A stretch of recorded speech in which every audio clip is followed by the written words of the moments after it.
What up, guys? Your boy Quake back with a brand new episode of the Diverse Mentality Podcast, number 367. I appreciate you all for listening as usual. I'm going to disappoint you guys right now. I am not going to rank Eminem's albums. I will be doing that on the next podcast episode because I was on the phone call a lot today about different things. I have a lot in the works, so you guys are going to love it, man. So don't be upset. You're going to understand why this happened, right? As time goes on, you will understand everything. There's just a lot of stuff that I'm doing, side projects, social media, this, and I'm just trying to figure out, proper times for things, and my schedule is getting crunched. So, when I do these album rankings and reviews, I got to actually take out a significant amount of time and dedicate it solely to that. And with the podcast being a piece of everything that's going on, some days it's hard to dedicate specific time to doing that because those reviews, those rankings, that type of stuff, one, I don't want to half-ass it and just rush and just, do something. I want to take my time, really sit there, really listen to albums, really listen to, whatever, any ranking that I'm doing, really take out the time to do it properly. So, yeah. So next episode, it'll give me at least 4 days before I shoot the next episode, 3-4 days. And that'll give me enough time to actually do a proper ranking and stuff like that. So I apologize for that. But there's a lot to talk about, man. Ja Rule's making his rounds, and he, appeared on Carmelo Anthony's podcast, and he had some interesting things to say. So I'm going to talk about that a little bit later. And then, there's a few news topics that are very, very interesting. And we are going to start it out with the diddler, Diddy. He got caught with alcohol in prison in Fort Dix, and they're looking into how that happened. And apparently they make like alcohol by marinating some stuff. I don't remember what it was, but they make some alcohol there, and Diddy really wanted that. So, Diddy has had an alcohol problem. You're an addict when even in prison you can't even stop. Despite you not having access to that stuff, you still can't stop. You have to figure out a way to get it. So let's go over this article because this could potentially reduce the sentence if, he goes through with it. Diddy has officially entered the Bureau of Prisons residential drug abuse program at Fort Dix, where he's serving the remainder of his prison sentence. In a statement provided to the New York Times, the Bad Boy Mogul's spokesperson, Judah Engelmeyer, said that he is committed to sobriety, focused on healing, and trying to set an example for others. Joining the program could help him reduce his sentence by up to a year. So is he doing this because he actually wants sobriety, or is he doing this to try to reduce his sentence? That's what I'm like. You got to kind of not offer an award, but I get why they do that because it motivates people to do it. Diddy and his legal team admitted that he had abused drugs for years during his criminal trial and requesting to transfer from the Metropolitan Detention Center in Brooklyn. Diddy cited Fort Dix's drug treatment and rehabilitation program in order to address drug abuse issues and to maximize family visitation and rehabilitation efforts. We request that the court strongly recommend to the Bureau of Prisons that Mr. Combs is placed at FCI, Fort Dix, or RDAP purposes and any other available educational and occupational programs, his attorney, Tenny Gregos, wrote in a letter to the judge in October, according to the New York Post. He is hitting the drug treatment program. If he follows through with it, it could reduce his sentence by at least a year, which see what I'm saying? Like, he's not going to serve that full time. He's probably going to get out a lot quicker than people expect. That's really what it is with people at this level, this power. They usually never serve the full amount of time. And, to be honest with you, I've watched a lot of crime.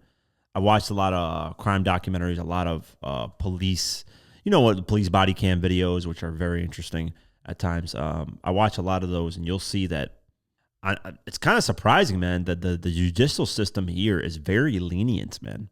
And I was talking to my Uber driver who was helping me, I had to go take my sister's car to a body shop because she had just given birth and she, can't really do stuff. So I was like, okay, I'll help you take your car to a body shop. I took it for her over there, and they said it's going to take like 2-3 hours. I was like, man, I ain't waiting 2-3 hours.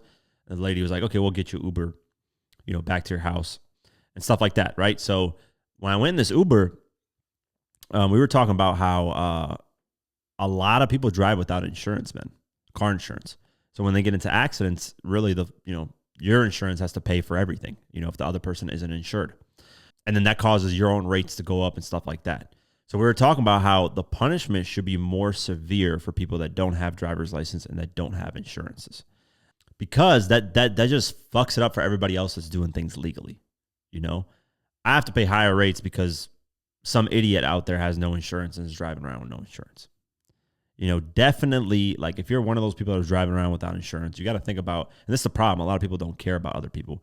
Think about just all the other people that are doing it legally getting screwed. I mean, that's the crazy thing in America. You do things legally and you still get the bitter end of the stick of shit. It just doesn't make any sense. Those people that get caught without insurance, that get caught without driver's license, should get some form of punishment. Usually they just only get a ticket or they get their car towed. That's it. Like, come on, man. That doesn't really incentivize somebody to get insurance, car insurance, or their driver's license. So we're just talking about how punishment here is very lenient, man. And I've been watching a lot of those police body cam video footage, and a lot of them just, dude, they'll do all kinds of crazy shit and barely get any time. If anything, they'll probably just get time served. They'll get 10 days in jail, and that's it. Or they'll get probation for 6 months, or something that's like very like a slap on the wrist. And these are people that consistently commit these crimes. Like with body cam footage, you should be able to see that this person is clearly inciting something. Like some people that don't, like, just if a cop pulls you over, whether you're in the right or in the wrong, right? Let's just say you feel the cop is in the wrong, that they pulled you over because, they just hate you, whatever the case may be, right? Just fight it in court, man.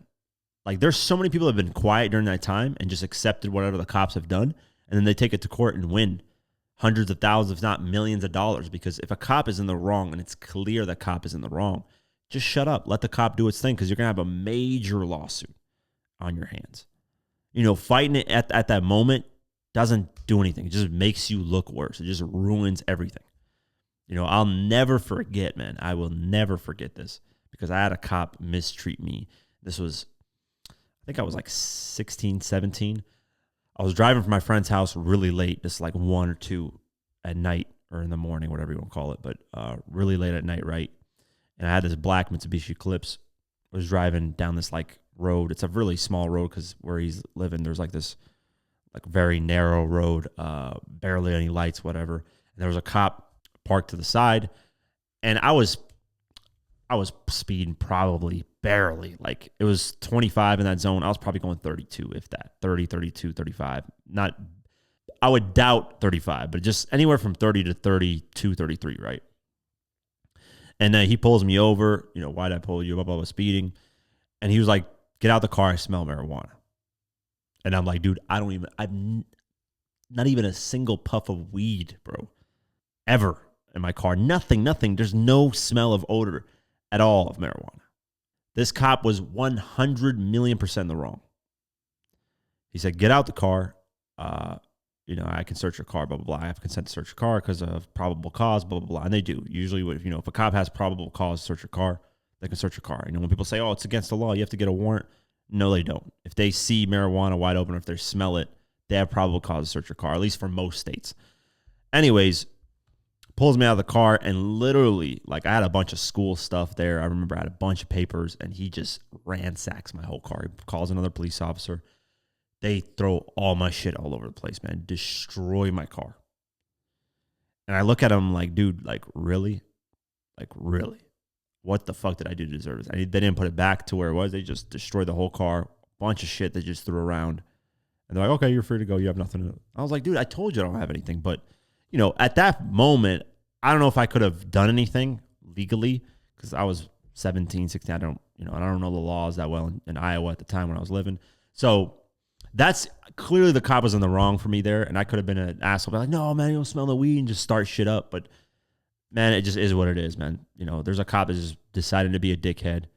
Nothing you can really do. As long as your life's not in danger, just deal with the situation at hand. Let the cop do its thing. And then you could potentially, now with body cams, you can definitely file a lawsuit and, say that this person is illegally doing blah, blah, blah, whatever the case situation may be. So, cooler heads will prevail until you're making a lot more money. So just, if you ever end up in a situation like that where the cop is in the wrong, it's clear as day the cop is in the wrong, which cops do get in the wrong sometimes.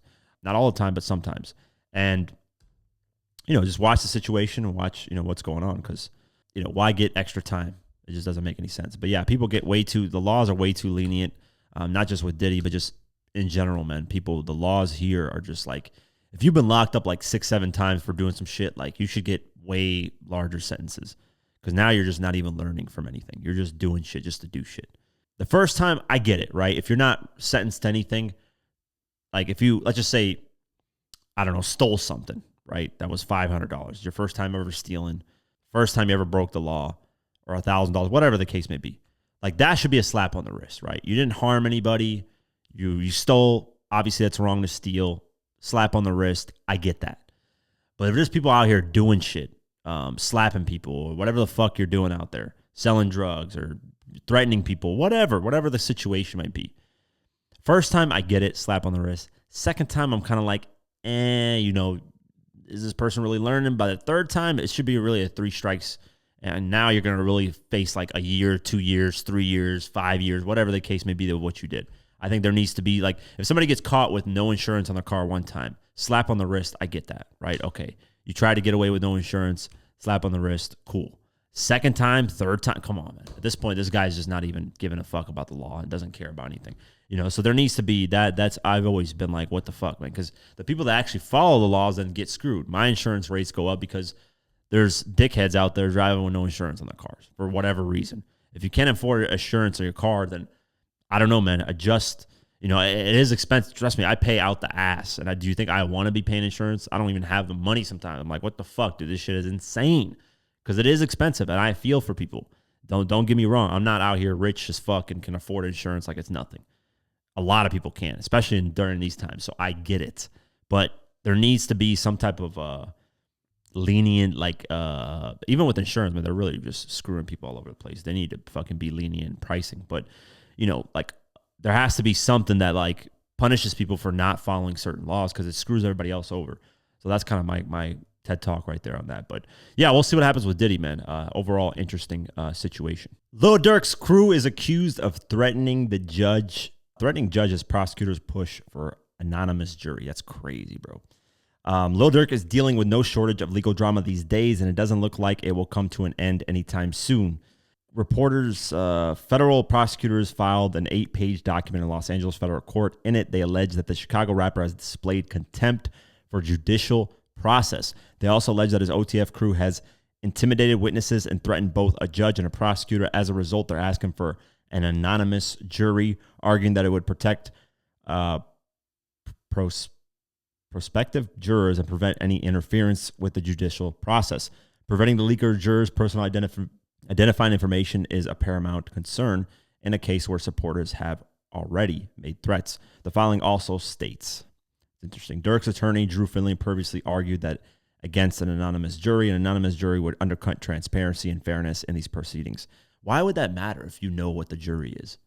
I guess because of, where they're from, their skin color, their age, stuff like that. I guess that matters because, if you get an all-white jury, they're going to look at, Lil Durk differently. So I can't understand that information being released, like the skin color of the jurors, where they live, age, like that. I guess lawyers sometimes feel that plays a role into it, which sometimes it does, but not to like an insane extent. But other than that, like their actual identities, it doesn't make any sense for that information to be released. I wouldn't trust that shit. No juror's information should ever be released. But yeah, we'll see what happens, man. That's a very, very back and forth and interesting situation. I'm locked up. They won't let me out. That's what Akon was singing when he was locked up. He got locked up, man, in Georgia too, man. Man, Akon, come to the podcast, bro. Let's do this interview. Let's get it popping. There's a lot of questions I gotta ask you, but yeah, he legitimately got locked up, which is kind of funny because he didn't really stay in there that long. He was locked up, but they did let him out. Let's go over the article. According to TMZ, Akon recently ran into some legal trouble in Georgia and was arrested on a warrant. Fortunately for the performer, his stint behind bars was pretty brief, and he's already been released. Reportedly, he had a bench warrant that was issued for failure to appear for a suspended license. Wow. Weren't we just talking about this earlier on the podcast? My bad. I just hit the mic in my mouth, man. I'm a dumbass. Anyways, yeah, when we were just talking about this, I don't know how long he's been caught with a suspended license, but I don't understand, like, I guess because these celebrities are so busy and traveling the world, they just like forget that their license has expired or something. Like, I don't know how that ends up happening. Yeah, the warrant stems from an incident that took place in September. At the time, cops spotted a Tesla Cybertruck stopped in the middle of the road and soon discovered that Akon was the driver. He told them the battery died, prompting them to call a tow truck. While they were waiting for it to arrive, the cops learned that Akon's license had been suspended for failure to appear in 2023. Additionally, an illegal vape in the center of the console was seized during the inventory and submitted for destruction. Per the police report, he was issued a citation and allowed to leave. At the time of the writing, Akon has not publicly addressed the arrest. This isn't the only drama he's currently dealing with. However, in September, his wife, Tomika Thiem, filed for divorce after just under 29 years of marriage. Thiem filed days before their anniversary, citing irreconcilable differences. Irreconcilable differences as the reason for their split. They have a 17-year-old child together, and she's asking for joint legal custody, and sole physical custody. She's also seeking spousal support and wants the court to not award any spousal support to Akon. Yeah, interesting. Regardless, we were just talking about this, licensing, all this stuff. Get your license right. Don't drive around with a suspended license. There should be some type of punishment for it. But yeah, he was only locked up for a couple hours. They let him out, so he wasn't locked up. But very interesting story. I mean, kind of funny too because of the song. Every time he gets locked up, people are going to throw that out there, which is, I think that's the first time. Actually, no, this ain't the first time he's been locked up. But like in modern day media, this is like the first time he's been locked up. I don't remember last time like he's actually been locked up. It was a while ago, like in 2007 or something like that, 2008. I think, could be wrong, but yeah. That's the update on Mr. Locked Up. Updates on Tory Lanez's Megan Thee Stallion appeal, and it's rejected. So he is spending the full time in prison. Tory Lanez is currently serving a 10-year prison sentence for shooting Megan Thee Stallion in the foot back in 2020. The performer and his legal team continued to fight for his freedom, but recently they hit yet another dead end. Per a tweet shared by legal affairs journalist Megan Caniff today, November 12th, the California Court of Appeal has affirmed both Lanez's convictions and sentence. Alex Spiro, Meg's lawyer, previously pushed back amid the Canadian artist's attempt to challenge the conviction. Despite Mr. Lanez being convicted at trial by overwhelming evidence that included his own admission of guilt, he and his team, flanked by any ignorant person they can find, have pushed whatever misleading narrative they can, he said. One by one, their misleading statements unravel, and all that is left is the simple truth. He was convicted by overwhelming evidence, and those who seek to traumatize the victim of the crime should be called out as foolish bullies, Spiro added. News of the court's latest decision comes amid Megan's legal battle with Milagro Grams. She's suing the gossip blogger for allegedly spreading misinformation about her shooting. In an attempt to limit his role in the lawsuit and avoid testimony, Lanez requested a protective order in September. Requested a protective order. So, yeah, Daystar Peterson, Mr. Peterson by counsel, respectively moves for protective order, blah, blah, blah, a bunch of motions. Ultimately, the request is denied. The focus of Mr. Peterson's deposition is his relationship with the defendant Cooper, not with the plaintiff. Thus, the court does not see how the testimony regarding Mr. Peterson's communication and relationship with the defendant would serve to prejudice his criminal appeal. So basically a bunch of lawyer talk for, you stand in there and it is what it is. So that's an update with that. I kind of didn't really cover this because it's appeal back and forth, just go back and forth. I wanted to cover the end result. So here it is for you guys. But yeah, that's it. And I don't really see Tory Lanez getting out of this. I think he's going to have to serve the full. Granted, on his behavior and all that stuff, he probably won't serve a full 10 years. He'll probably get 8, if he behaves good, doesn't get into a lot of trouble. But we'll see. You never know. B.o.B, this is crazy timing because this is like literally happened right after his Airplane song went diamond. Yes, that song went diamond. And it looks like that song going diamond caught a lot of attention towards B.o.B, and he is hit with a lawsuit. Let's go over this. B.o.B. is facing new allegations from an anonymous woman in Texas who was accusing him of sexually assaulting her after a performance in San Diego in April. She writes in a filing obtained by CBS 8 that his music helped her survive a previous cancer diagnosis, and she wanted to travel to see him live. During the show, B.o.B. brought the woman on stage to dance along to one of his songs. Afterward, he allegedly invited her to an after party at his hotel. Jane viewed the unexpected invitation as a once-in-a-lifetime opportunity to hang out with one of the biggest stars in hip-hop. I don't know about biggest stars in hip-hop. I mean, he does have a diamond song, but right now he's definitely not one of the biggest stars in hip-hop, whose music played a major role in keeping her emotionally healthy to continue her arduous struggle against cancer. The lawsuit reads she couldn't believe how her life had turned around since the cancer-free diagnosis. Moreover, she figured everything would be okay with her cousin by her side. After all, Mr. Simmons' wife would be there also. The woman says she arrived at B.o.B.'s hotel room with her cousin and everything appeared to be going smoothly. At one point, however, her cousin left to get a jacket from the car. The rapper then allegedly grabbed her by the neck and started to kiss her. Jane was shocked as she didn't think this could happen and didn't know what to do. This was coming from the man whose music helped her through her most desperate time. The hip-hop artist whom she traveled from Texas to see, and now she's being sexually assaulted by the very same man. The filing continues. At one point, B.o.B.'s manager allegedly knocked on the door, which distracted him for long enough for her to break away and escape the room. B.o.B. yet has to comment on the allegations publicly. Yeah, I don't know. We'll have to see. Like I said, with these allegations, you never know if somebody's telling the truth, if they're not. I'm not saying that she's lying. I'm not saying that she's not lying.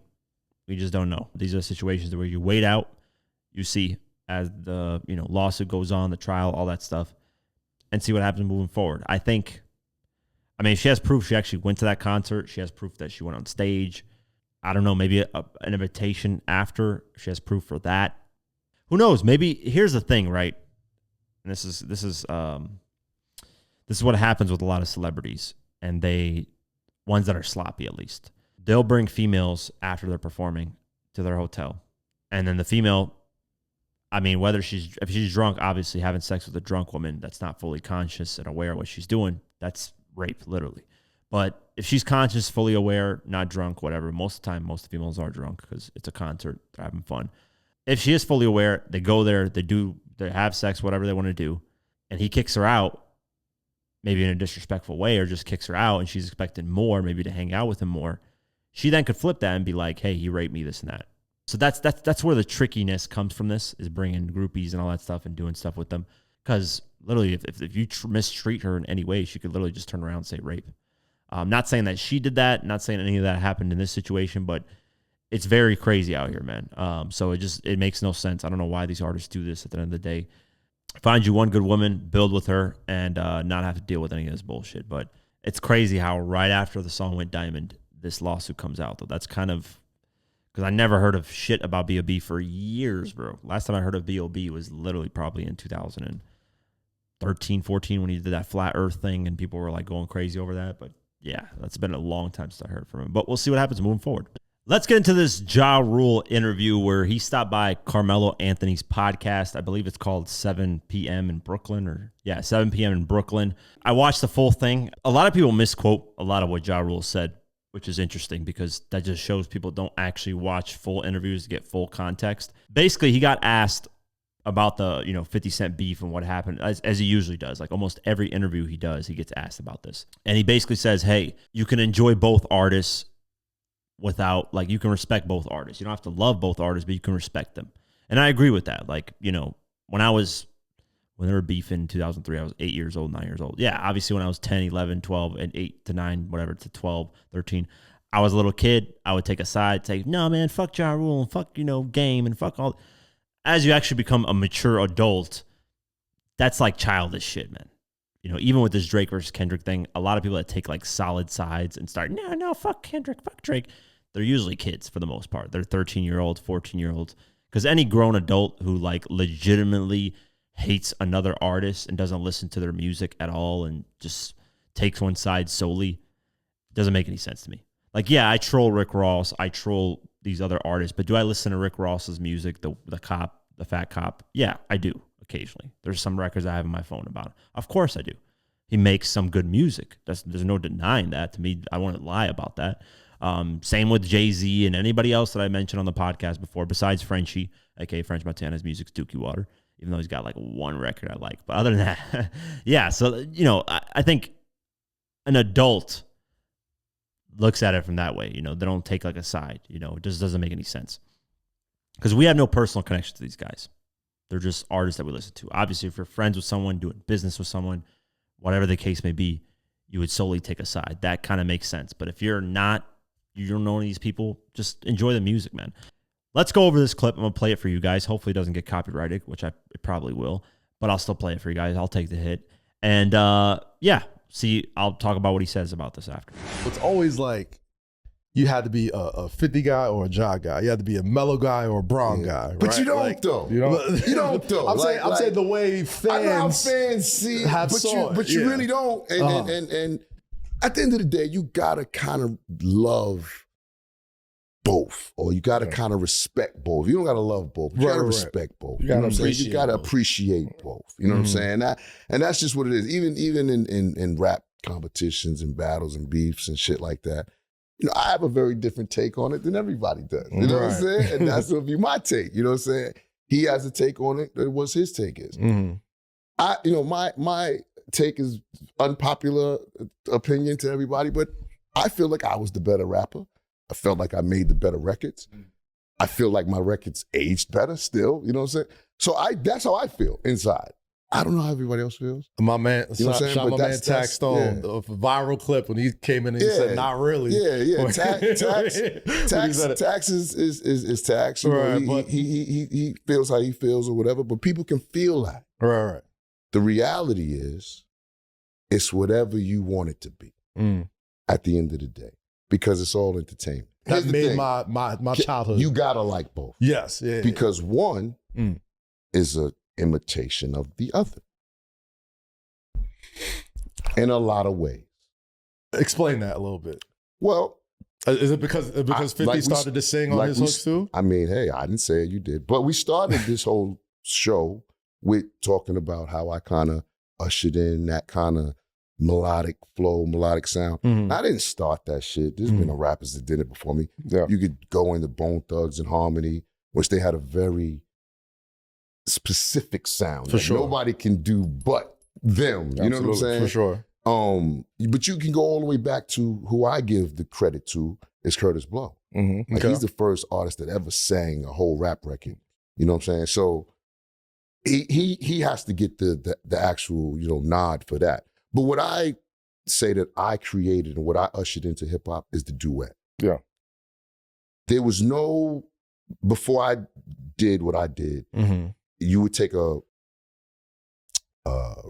rapper and an R&B singer, and their mashup would be rapper sings 16 bars on the singer's record. That's it. Or R&B singer sings hook on rapper's record. Okay. Never was it I'm Real, where it was that formula. You're on the lullaby hook, I'm on the hook. Yeah. She got a verse, I got a verse. We're intertwining on the verses. It was never that until I created that. And the only reason why I was able to create that is because I wrote it.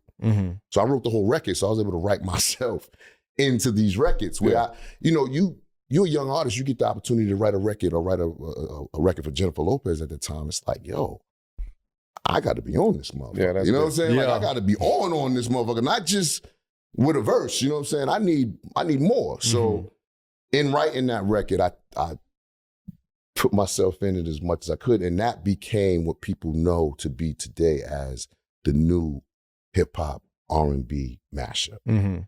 That's respect, don't it? Yeah, but that's what got you. That's what put you right there. Yeah, as the middle ground of X and DJ. Exactly, right. but it also gave me my own lane to take off. Absolutely, because there wasn't no lane at that point. And so now here you have this other nigga, right? That comes out and tells the world that style is whack. Singing these chicks and fucking having pop singers on your records, that shit is whack. And niggas said, yeah, you know what? That shit is soft. That shit is whack. He made niggas feel like they was tough too. You know what I'm saying? And so right after he says these things, he comes out and does what? Sings on his records, does a bunch of records with pop artists. Now, I'm not saying that, listen, man, the formula is the formula. It's an amazing sound. It's not it's still to this day, you can hear that sound and it's influential in a lot of artist music, not just hip hop. We can go to country, we listen to Shabuzi, anywhere you want to put it, you know what I'm saying? It wasn't cool for a motherfucker to rap and sing on a record until I did it the way I did it. Even when you take LL Cool J that did I Need Love, it was a one-off. And it was a big record. But I think even L was scared of that record. You take Method Man. He's on record saying it. Yeah. Like, yo, you know what I'm saying? That Method Mary You're record, all I that didn't I really need, want I'll to, be you know what I'm there saying? for you. I didn't want to do that. I was Method Man, Wu-Tang, nigga. I Right. didn't want to. That wasn't me. All right, so there's a few things to address in this clip where he's talking. One, a lot of people gave Ja Rule backlash on social media saying that, you know, he wasn't the first one to sing on records, stuff like that. Because if you clip a certain part of it, it sounds like Ja Rule is saying he's the first one to sing on rap records and do melodic hooks. But if you watch the full interview, which the clip I just played, you can hear him say it's Bone Thugs and Harmony before him and then Curtis Blow. So that tells you right there, he's not saying he's the first to do melodic sounds, right? And everybody's mentioned that before, but if the people that didn't watch the full interview, of course, they're going to attack Ja and say, no, you're not the first to do this, blah, blah, blah. So that's the first thing. He didn't say he was the first. He said he's the first to do a duet with a singer. And I agree. I give him 100% props for that. But here's where I'm going to fight back on a few things. 50, you know, then he says, oh, 50 did that and he took my sound and he started doing melodic and lovey-dovey records. 50 never tried to actually sing on a hook or on a song or a love record. Never did. Never. Ja Rule, you literally got him saying, baby girl, put it on me. He's trying to hold notes and actually sing. 50 didn't have that. You know, if you look at 21 Questions, he gave that singing part. If he said, easy, love me now, and started singing, like 50 was on the hook saying that, then you could say, okay, yeah, he was doing that. But he gave that to Nate Dogg. He said, listen, I'll write this, but you take that hook portion of it. He was never doing duets with singers. And matter of fact, a lot of his hit records were solo, just him.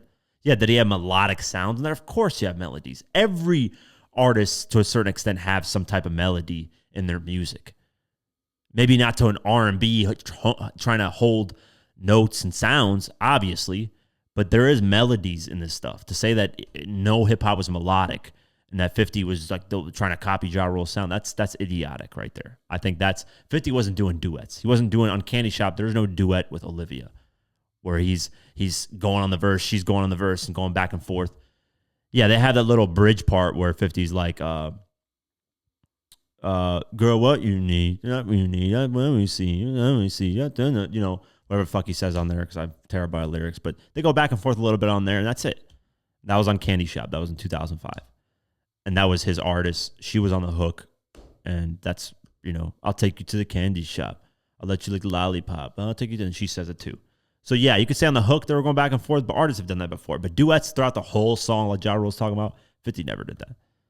I can't find a record where 50 does that. And I know all of 50's music. I got to think, really. I got to think, because I can't, to me, I don't, has he melodic done things? Yeah. If I was your best friend, we ran all the time, best friend.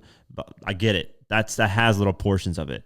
But to say that he copied his sound and completely took what Ja Rule's doing, that's a little over extreme, Ja. I think that's way too over extreme. And then Ja says, and he has the full right to say this. He says he feels his music has aged better and he's the better rapper. And of course he's going to say that. That's his own music, his own career. Of course he's going to big himself up. There's nothing wrong with that. I would expect an artist to say that, right? Nothing wrong with that. But then he does say later on, he's like, but, you know, if you look at reality, you know, he says, and the reality is, you know, the reality is your music hasn't aged better than 50 Cent's music. That's just the reality. Now, a lot of people are going to go in the comments and attack me for saying this.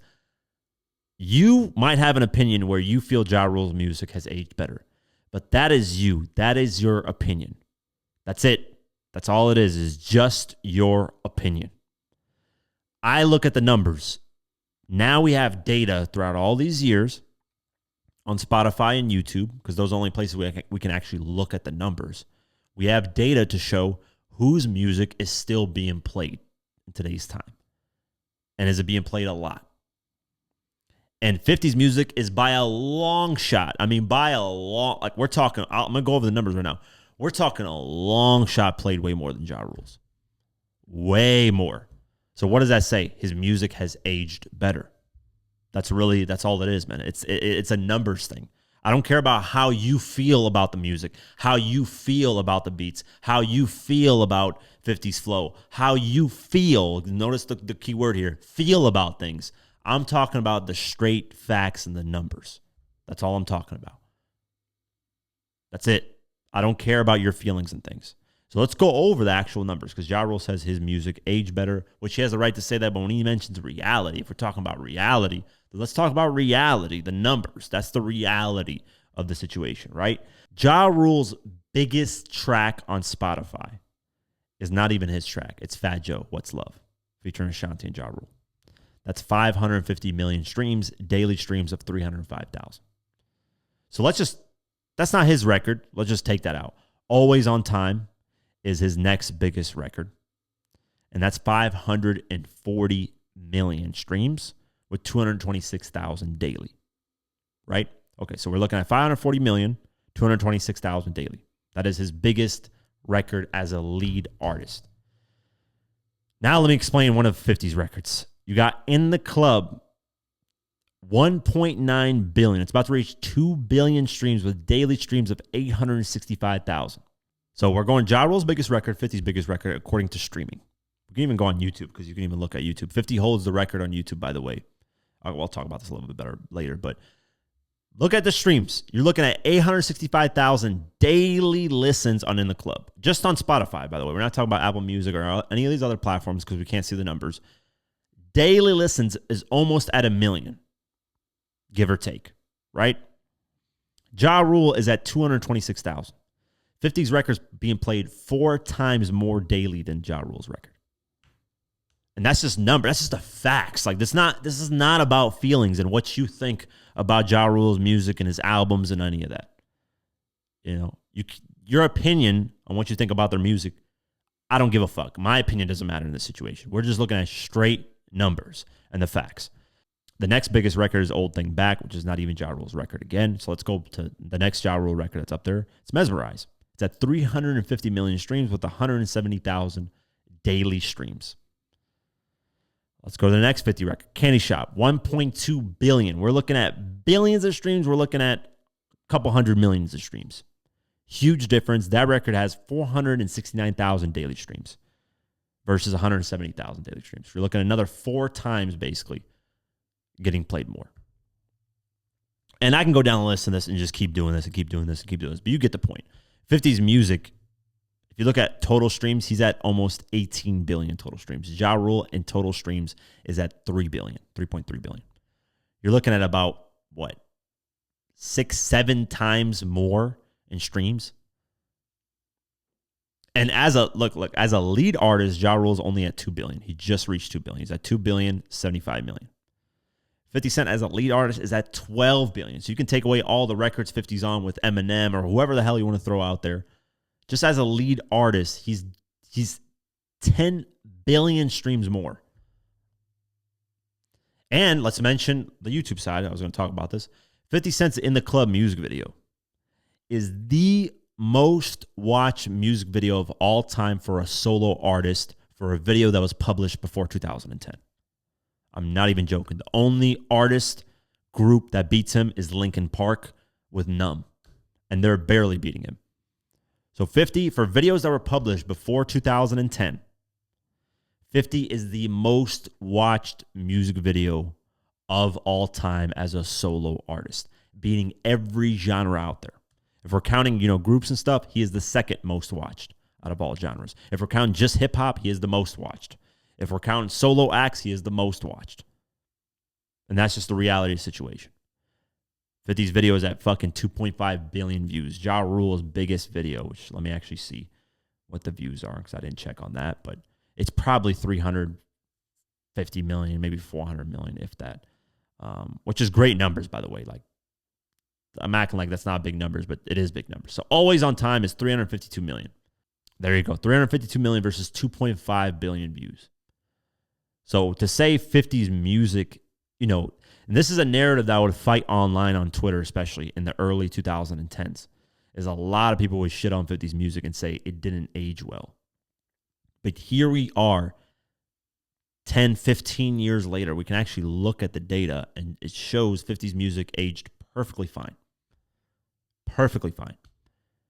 Most of his songs, I'm going right here, most of his songs, 865,000 daily streams, 469,000 daily streams, 479,000 daily streams, 733,000 daily streams, 669,000 daily streams, 526,000 daily streams, 592,000 daily streams, 88,000, which is the Pop Smoke record, daily streams, 188,000 daily streams, 231,000 daily streams, 569,000 daily streams.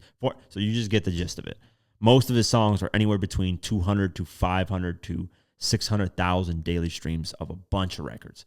And let's get into just albums. Let's not even talk about songs. Let's just get into albums. You got Get Rich or Die Trying at 6.2 billion streams. You got Ja Rule's biggest album just reached 1 billion streams. Pain is Love. 6.2 billion 50 is at his best album. And Ja Rule's at 1 billion, just reached 1 billion. That's 6 times more. So I can keep going over this. I make this whole thing a long time, but you know, Ja Rule's opinion of saying his music is aged better, that's his opinion. He's entitled to that. Everyone's entitled to their opinion. But if we're looking at the straight facts, which is the numbers, that's the facts. That's the only thing that we can actually look at as factual information. You will see that 50's music aged way better. There's no debate on that. I don't care what anybody says. You can comment whatever the hell you want. Oh, but Ja Rule in the clubs is this. I don't give a flying fuck because these streams count as club streams as well. When a DJ plays that fucking record, counts as a stream. When it's played on the back of a fucking restaurant, counts as a stream. And I'm not saying this to shit on Ja Rule's music. I love Always on Time. I love I'm Real. I love a lot of the records. I listen to them myself. But let's get to reality on this. Because I've seen a lot of people respond to me. Oh, but if Ja Rule's music aged way better, guys. I'm like, dude, you guys are just talking out your ass. And that's what a lot of people do. They don't look at numbers. They don't care. They just talk of what they feel. And I'm not a person about feeling. I'm a person about looking at numbers and let's look at the statistics of things. Because that's the only way we can gauge this in music, man. How you felt about Ja Rule in 2003 when he dropped, or in 2001 when he dropped I'm Real. That's a feeling. There's no tangible thing I can do with that. There's nothing that I can look at that and be like, oh, this is what it is. So I say all that to say, no disrespect to Ja Rule or anything, because he did make the duet. He, unfortunately gets a lot of disrespect. He shouldn't, because I think he is a pioneer in his own way. But it is what it is, man. Time went on. A lot more people listen to 50's music than they do Ja Rule's. It just is what it is. There's nothing wrong with that. Ja Rule has insane numbers that a lot of people would wish they have. To clown Ja Rule and act like he's not, who he is really ridiculous. I get it. A lot of people love to clown him, and I obviously I'm a 50 Cent fan, but I can even appreciate other people's music. I'm not a stan. I will forever clarify I am not a 50 Cent stan. Despite what people think, and people attack me in the comments and say, oh, you're always dick riding 50. I feel I'm very objective in how I talk about, 50 and whatever relating to him and stuff. To the people that actually listen to the podcast, you guys know that. To the people that just see clips, they're going to say I'm dick riding all the time and whatever the case may be. So I can't help that. It is what it is. But yeah, very interesting, a very cool interview. Go ahead and check it out. Really, really dope. And Ja Rule says a lot of really dope things throughout the interview of how he believed in himself and, brought a sound that the Def Jam wasn't pushing, didn't want to push. And ultimately, he succeeded with that sound. So lots of cool things. But yeah, watch full interviews, man. When people react to clips, Ja Rule never said he was the creator of melodic sounds. He just said the duet. That's it. So yeah, really cool interview. But that's I just wanted to go over that, and that's kind of my thoughts on it. That we also gotta sit in reality, in terms of like what music aged and all this stuff. You can say, oh, this artist's music aged better than this artist. That's your opinion. You might think so in terms of what you're listening to. You might listen to Ja Rule's music more and like his music more as time went on. That's your opinion, though. The world thinks differently. So, that's where we can get factual in terms of what music aged better. Now, if it's your opinion, you feel that, cool. You have a right to feel that. Anybody has a right to feel whatever they want in their opinion. And Ja Rule said that in an interview. Hey, it's my opinion. So, yeah, let's get to the Billboard Hot 100. Taylor Swift is still at number 1 with The Fate of Ophelia, whatever the fuck. Golden's at number 2 with Hunter X. Ordinary, Alex Warren, number 3. Opalite, Taylor Swift, number 4. Man I Need, Olivia Dean, number 5. Daisies, Justin Bieber, number 6. Folded, Kalani, number 7. Mutt, Leon Thomas, number 8. I Got Better, Morgan Wallen, number 9. And Thriller, Michael Jackson, number 10. With this song reaching number 10 in the Hot 100, Michael Jackson officially becomes the first and only artist to have a song in the top 10 for 6 consecutive decades. Yes, you heard that right. 6 consecutive decades. 80s, 90s, 2000s. Actually, wait. 80s, 90s, 70s, 80s, 90s, 2000s, 2010s, and then now 2020s. And if you count the Jackson 5, they had a top 10 hit in 1969. So technically, even in the 60s too, which would have been seven consecutive decades. But because it's a group, Jackson 5, they didn't really count the Eminem. I mean, not the Eminem. They didn't count the... I'm thinking about Eminem because he had Spotify. He broke the record of 3 different decades, having 1 billion streams. But we included Dr. Dre's record. So technically, you can include the Jackson 5 record because he's on there. So it's technically 7 consecutive decades, which is fucking insane. To me, it's insane that anybody's being compared to this guy. And he's probably going to be in the 2030s. He's going to be in that decade to get in the top 10 as well. It's crazy to me that this guy gets compared to anybody. This guy is levels beyond anybody when it comes to music.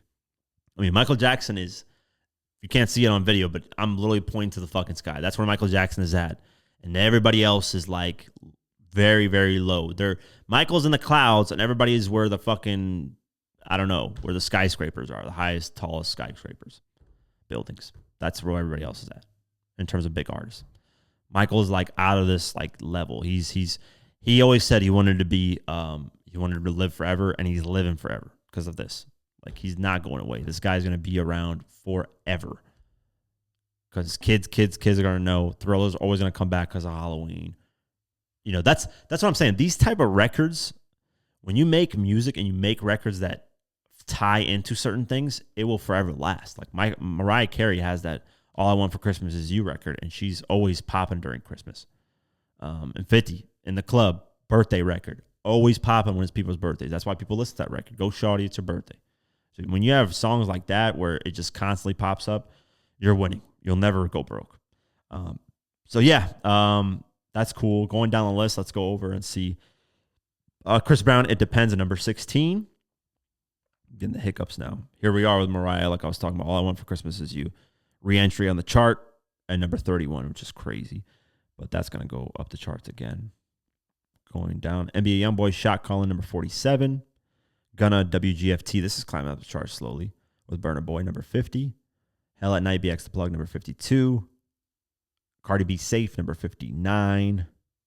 Tyler, the Creator, Sugar on My Tongue, number 64. Taking Me There, Metro Boomin, number 69. What You Is, NBA Youngboy, number 81. Yeet, Come and Go, number 93. A lot of women listen to Yeet, man. I've seen a lot of bad bitches on Instagram post an image and then they post the Yeet song on there.